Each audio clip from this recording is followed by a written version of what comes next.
Apa betul Pak Ustadz seorang tamu tak boleh menjadi imam khususnya salat Jumat? Boleh, apa pula tak boleh? Yang tak boleh itu dalam mazhab Syafi'i. Ini mazhab Syafi'i yang ketat salat Jumat ni. Mazhab Syafi'i ketat salat Jumat. Kalau tidak cukup 40 orang mukim, wah itu dia. Ada di situ cuman 39 orang. Nah, itu tak sah salat Jumat menurut mazhab Syafi'i. Harus mukim pula. Ini orangnya ramai. Tapi saya kalau khutbah dimanapun tak mau saya jadi imam. Imam tetapnya lah. Kemarin khutbah di Masjid BI. Silakan maju Pak Ustaz. Mana imam tetap? Imam tetapnya pula hafiz hafal Quran, anggota lajnah pentashih Al-Quran. Jangan beli Quran kalau tidak ditashih. Mana halaman tashih? Nih ada di halaman tashih. Halaman tashih. Kalau tak di muka, di belakang. Biasanya begitu. Kalau tak ada, kok bisa Quran ini dicetak di sini? Wah, tak ada tasihnya.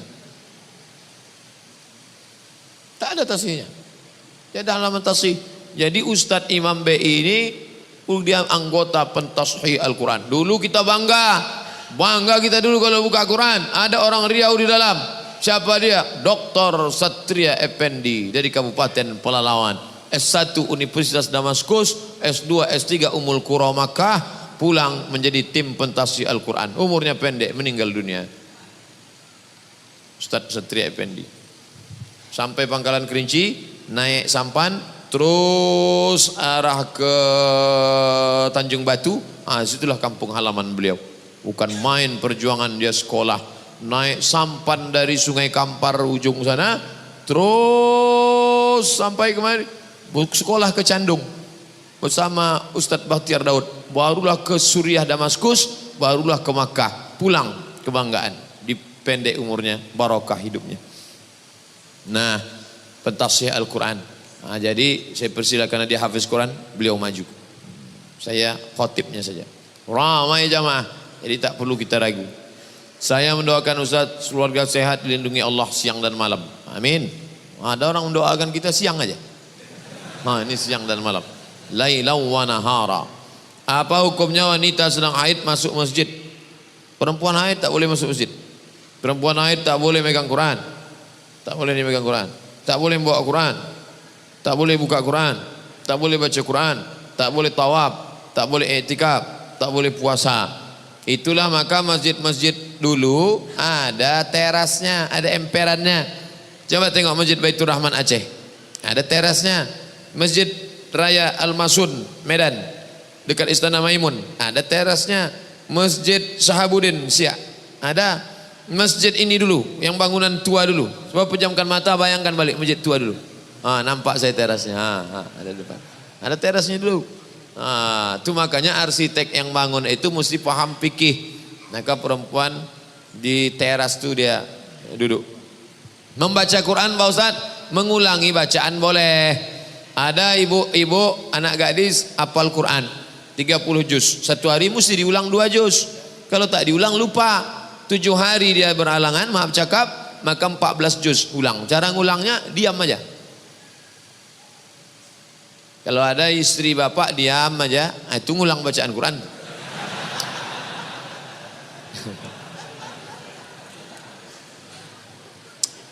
Apakah hadis Ustadz kita menyembah Allah, sholat memakai pakaian putih seperti kain kapan kita masuk kubur? Tak ada. Tak ada itu. Yang ada adalah sunnah mengikut Nabi, pakaian yang paling disukai Nabi putih, jubah Nabi putih. Kalau kita pakai pakaian putih, cepat nampak kotornya, kita ganti. Kalau kita pakaian tak putih, tak nampak kotor, kawan tak tahan. Oleh sebab itu bagus pakaian putih. Nabi SAW pakai putih. Jika kita setelah berwudu mandi wajib. Setelah mandi kita langsung akan salat wajib. Apakah kita wudhu sekali lagi? Tidak. Wudhu menghilangkan hadas kecil. Mandi menghilangkan hadas besar. Kalau hadas besar sudah hilang, untuk apa lagi hilangkan hadas kecil? Maka begitu Nabi sunnah. Pertama maaf cuci tangan. Supaya jangan sampai tangan yang kotor masuk ke dalam. Setelah itu membasuh kemaluan. Setelah itu berwudu. macam wudhu solat. Setelah itu baru mandi. Setelah mandi sah solat. Tapi rupanya dia ragu. Saya ragu Pak Ustadz. Kebetulan mandinya di kolam renang. Di setelnya pula terkentut dalam kolam. Suka dia menengok air berbuih-buih naik ke atas. Ragu saya Pak Ustadz. Kalau ragu, da'ma ya ribuka ila ma la ya ribuka. Maka berwudu engkau setelah mandi. Naik ke atas bilas. Karena air kolam itu macam-macam. Orang berkudis, orang berbisul, orang berkurap airnya semua. Tak pula diganti. Naik ke atas bilas. Setelah bilas berwudu dia sekali lagi. Afdal. Untuk menghilangkan was-was dia. Jika seorang perempuan sedang belajar jadi imam, bolehkah solat wajibnya diucapkan dengan sedikit keras? Asal tak ada laki-laki, perempuan sama perempuan, ibu, anak ibu, adik ibu, ponakan ibu, perempuan semuanya, maka dia baca jahat. Tapi kalau ada laki-laki, tidak. Laki-laki dia ada laki-laki pimpinan jadi imam. Saya ada lihat ceramah Ustadz di Instagram, Ustadz Ted. Nah, ini kalau disebut nanti kena sensor. Tentang azan yang tidak boleh lafaznya dipanjangkan, harus mengikuti sesuai mat tabi'i. Macam mana? Allahu Akbar, Allahu Akbar. Macam mana kalau tak hilang? Allahu Akbar, Allahu Akbar. Macam mana itu? Jadi masalah azan itu tidak sama macam itu. Azan itu bersanad. Itu muazin itu azannya bersanad sampai kepada Bilal bin Abi Rabah. Muazin itu bersanad tuh. Dia dari gurunya sampai kepada Bilal. Lagunya tak berubah-ubah. Nah, jadi kalau ada, inilah bahayanya orang belajar tajwid lalu kemudian mau diterapkannya itu semua. Tetap panjang. Allahu Akbar, Allahu Akbar. Saya juara azan dulu antar SD. Saya akhwat yang bekerja sebagai pegawai. Saya hobi suka dengan pekerjaan saya. Namun jika waktunya tiba dan saya menikah, saya harus long distance marriage dengan suami karena saya bekerja. Ini bagaimana ya Pak Ustadz? Sebelum menikah kamu duduk dulu.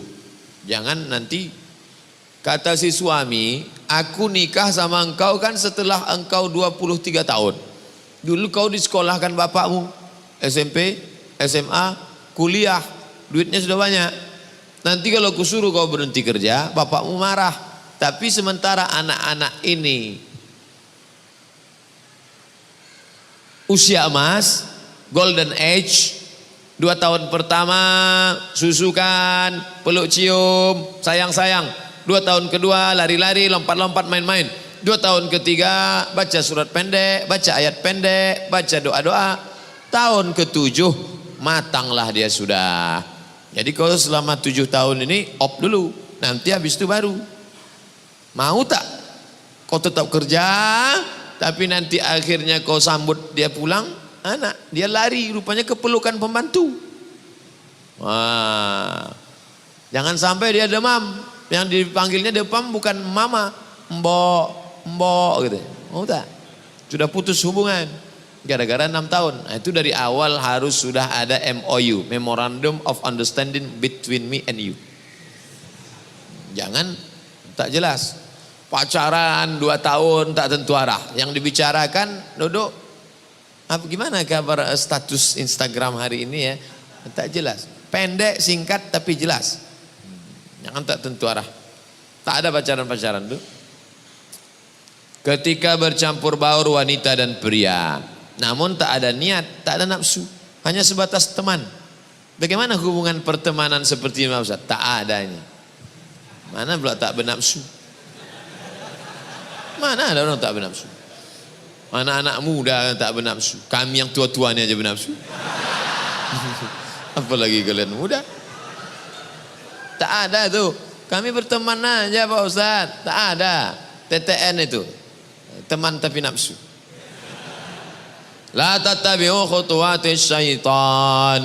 Jangan kau ikuti langkah-langkah setan. Jangan ikut-ikut langkah setan. Jangan ikut-ikut langkah setan. Setan tak pernah mengajak berzina. Ayo berzina, ayo berzina. Nggak. Langkah-langkah setan, nazratun, pandangan. Fabtisamun, senyum. Fasalamun, salam. Fakalamun, ngomong. Famau'idun, janjian. Faliqaun, pertemuan. Makan siang besok, ya. Habis makan, no free lunch. Tak ada makan siang yang gratis. Terjadilah apa yang terjadi. Apa ada zakat untuk hasil sewa rumah kontrakan? Ya, zakat sewa kontrakan rumah sudah ada sejak zaman Imam Ahmad bin Hanbal, Imam Hanbali. Buka fikih zakat Yusuf Qardawi. Ibu bapak harus punya setiap rumah masing-masing fikih zakat. 2 jilid. Disertasi Syekh Yusuf Qardawi. Zakat kontrakan. Berapa kontrakan ibu yang di dekat UIR sana? Ada 100 pintu Pak Ustaz. Oh banyak. Pintunya aja.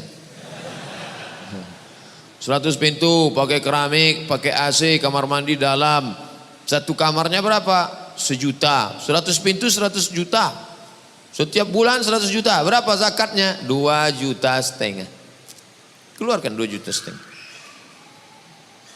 Kalau 1 M Pak Ustadz 25 juta. Ada jamaah Ustadz Somad kemarin saya keluarkan 25 juta.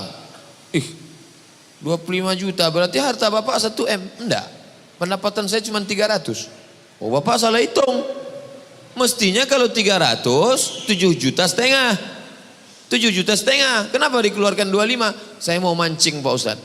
Mudah-mudahan saya keluarkan 25 dapat 1 M tahun depan. Dipancingnya Allah Subhanahu wa taala.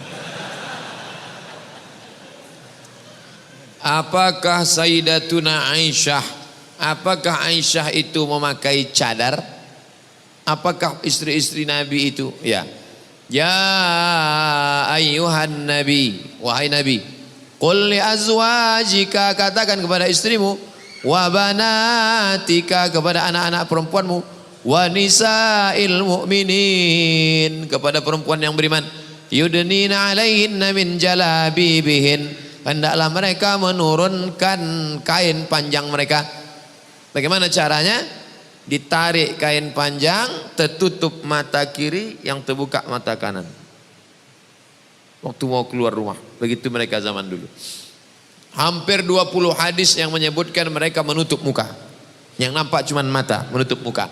Gara-gara itulah Syekh Abdul Aziz bin Bas, mufti Saudi Arabia, mengatakan cadar wajib. Nanti kalau ada ustaz berceramah, cadar wajib.